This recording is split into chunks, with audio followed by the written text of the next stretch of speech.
បារាយណ៍ទឹកថ្លាឬបារាយណ៍ខាងលិច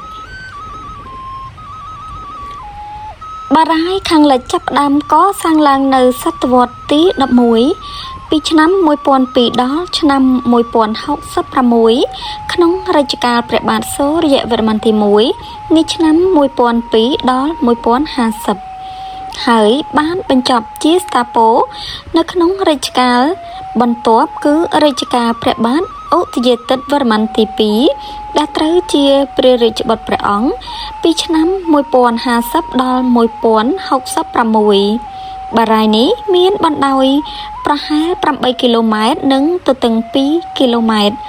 ហើយផ្គត់ផ្គង់ទឹកតាមរយៈស្ទឹង 2 គឺស្ទឹងសៀមរាប និងស្ទឹងពួក ភ្ជាប់ដោយអូរក្លូត គេអាចដឹងបានថា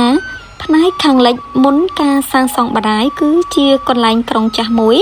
ដែលអ្នកស្រាវជ្រាវហៅថាបន្ទាយឈើ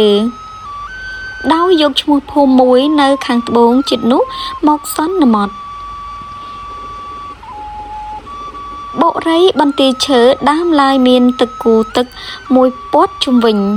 3-4 សតវត្សក្រោយមកផ្នែកខាងជើងបុរីនេះក៏ត្រូវបានបារាយណ៍ទឹកថ្លាដែលគេកសាងឡើងនៅសតវត្សទី 11 មកលុបបាត់មានសំណល់ប្រាសាទជាច្រើនខ្លះនៅឈរនៅឡើយខ្លះនៅសល់ត្រឹមគ្រឹះឬខឿនហើយសាងសង់យ៉ាងហោចណាស់ក៏សតវត្សទី 8 ដែរ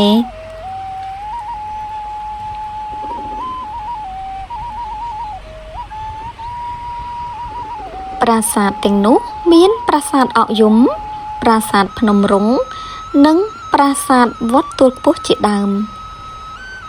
តាមប្រយ័ត្នធ្វើកំណាយស្រាវជ្រាវដែលរួមសហការរួមរវាងសាលាបារាំងចុងបូព៌ានិងអាជ្ញាធរអប្សរាគេអាចដឹងបានថានៅផ្នែកខាងលិចនៃបារាយណ៍មានមនុស្សមករស់នៅយូរមកហើយពោលគឺមុនការកសាងរាជធានីទៅទៀត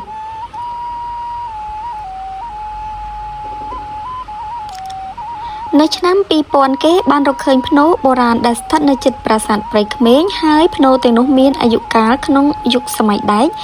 គឺយុគលោហៈដែលបន្តរហូតមកពីពាក់កណ្ដាលឆ្នាំ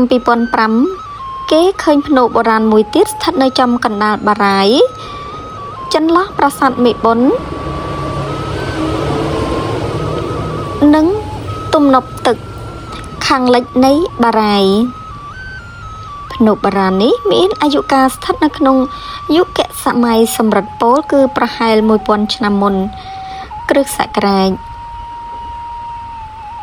បារាយណ៍ទឹកថ្លាមានចម្ងាយត្រឹមតែ 8 គីឡូម៉ែត្រតែប៉ុណ្ណោះពីទីរួមខេត្តសៀមរាប